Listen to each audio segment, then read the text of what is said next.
এখন ৮টা ৫৬। সবাইকে শুভরাত্রি বলা চলে অবশ্যই। আর আজকের ব্লগটা আমি এখন থেকে শুরু করছি। এখন একটা ছোট্ট মিনি ব্লগ তোমার সঙ্গে শেয়ার করব। এখন আমি রাত্রে ডিনারটা তৈরি করতে চলে এসেছি। সকাল থেকে অনেকগুলো কাজ ছিল, তার জন্য ছিলাম একটুখানি সিটি সেন্টার। কিছু কাজের অর্ডার নেবার ছিল, কিছু কাজে ডেলিভারি দেওয়ার ছিল, তো সেগুলো করে টোরে আর কি। আজকে রান্না দুপুরে বলতে হয়েছিল বিট গাজরের তরকারি, ডাঁটার তরকারি, আর হয়েছিল ডাল করিনি, আর ছিল শুক্তো। তো ব্যাস আজকে ওইটুকু দিয়েই সারা হয়ে গেছে দুপুরের লাঞ্চটা।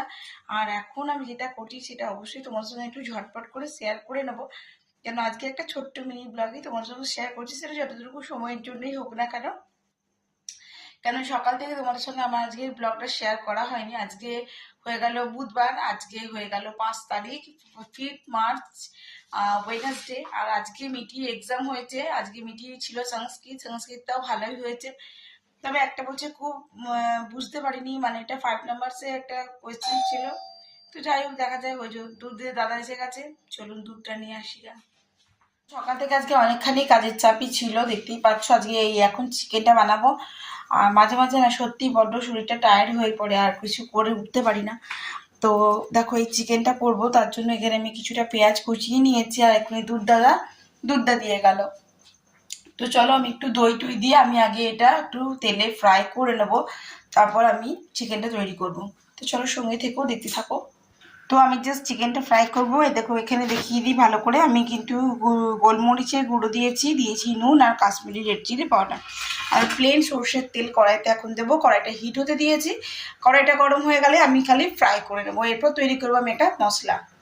তো দেখায় যথেষ্ট পরিমাণে তেলটা এখন আমার হিট হয়ে গেছে। আমি এখন তেলে দিয়ে দিচ্ছি কিছুটা গোটা জিরে, আর কিছু না। এবার আমি চিকেনের পিসগুলোর মধ্যে ফ্রাই করবো।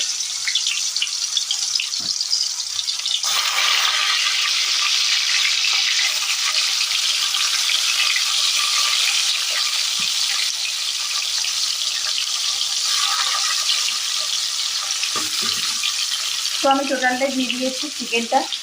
এখানে আমার বাড়ি পুরো ফাঁকা। আর আমি এখানে একটা মশলা তৈরি করবো, সেটা তোমার সঙ্গে শেয়ার করতে হবে। সেটা প্রথমে দিয়ে দিলাম দই, এরপর দিয়ে দেবো আমি জিরে গুঁড়ো।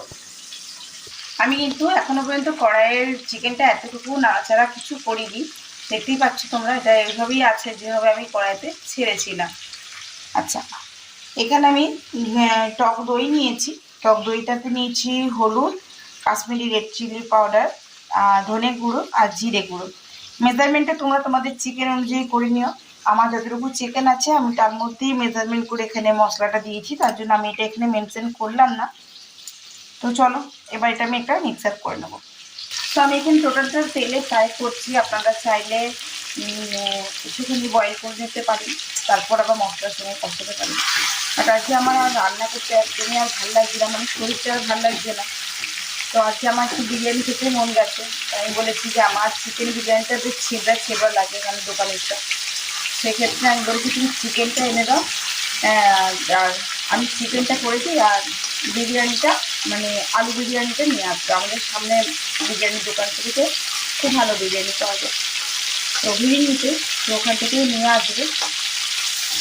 তো চলো বন্ধুরা, আমি ঝটপট চিকেনটা বানিয়ে নিই। আর যে আমার শরীরটা একদমই ভালো লাগছে না, সকালে অনেকটা রোদে বৃষ্টি হলো।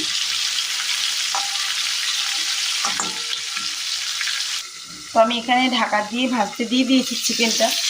এদিকে আমি এটা 80% ফ্রাই করে নেবো, মানে ফ্রাই করেই কুক করে নেবো আর কি। তো চলো বন্ধুরা দেখায়, এ দেখো যা করে গেল। তো এ দেখো আমি পেঁয়াজটা দিয়ে দিয়েছি ভাজা ভাজা হতে। আর যেহেতু আমি এক হাতে ভিডিও করছি, এক হাতে চিকেনটা উঠাচ্ছিলাম, তো উঠানোর সময়টা ভিডিওটা করতে পারিনি, কেন আমি এক হাতেই ভিডিও করি, এক হাতেই তোমাদের সঙ্গে রান্নাটা শেয়ার করছি। আর এই যে দেখো দেখাই, এই দেখো আমি চিকেনটা উঠিয়ে নিয়েছি, লাল লাল করে ভেজেও নিয়েছি, মানে আমার টোটাল 80% কুক হয়ে গেছে। দেখো আমি একবার দেখাই, দেখো এখান থেকে ছাড়ালেই দেখো মাংসটা ছেড়ে যাবে। যাই হোক 80% কুক আমি করে নিই আগেই।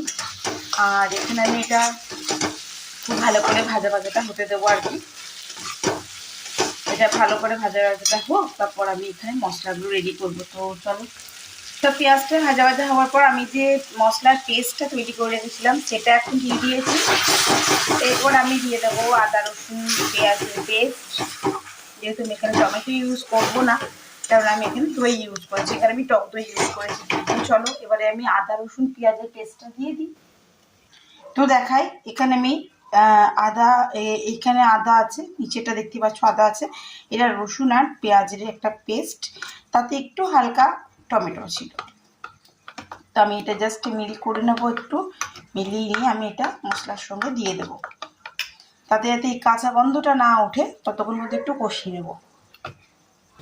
তো খুব ভালোভাবে দিয়ে দিয়েছি দেখো আমি মশলাটা। এবার আমি মশলাটা বাকি সমস্ত মশলার সঙ্গে ভালো করে মিলিয়ে নেব। আর এটা যখনই একটু কষা হয়ে উঠবে তখন আমি এখানে পুরো 1 চামচ বাটার দিয়ে দেবো চিকেনটার মধ্যে। তো চলো আমি গ্যাসটা বাড়িয়ে দিয়েছি, আর মশলাটা খুব ভালো করে কাঁচা গন্ধটা যাতে না ওঠে ততক্ষণ পর্যন্ত আমি একটু ভালো করে। ফাইনালি চিকেন কত দূর সেটা তোমাদেরকে একটু দেখিয়ে দিই। দেখলে কত চটজলদি তোমরা এই চিকেনটা এইভাবে তৈরি করে নিতে পারবে, বেশিক্ষণ সময় লাগবে না। আর দেখতেই পেলে এই দেখো আমি তোমাদের সামনে কেটে রেখে দিচ্ছি, দেখো মাংসটা কিন্তু হাড় থেকে ছেড়ে যাচ্ছে, অর্থাৎ খুব ভালোভাবে চিকেনটা সুসেদ্ধ হয়েছে। এবার নুনটা অবশ্যই চেক করে নেবে, আমার বিপি লো, আমার এমনি বোঝায় না। তো যাই হোক, কেমন লাগলো সেটা অবশ্যই জানিও। আজকের মতন এটুকুই, শুভরাত্রি, ভালো থেকো সকলে। এই যে আরেকটা আসছে,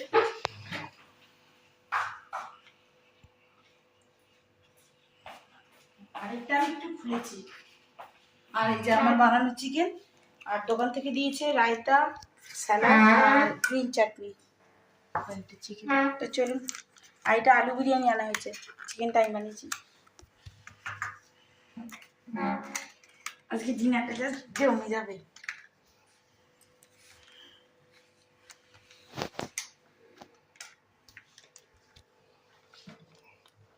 ঠিক আছে, এটা বড় সাইজের আলুও দিয়েছে, আর এই যে রাইস।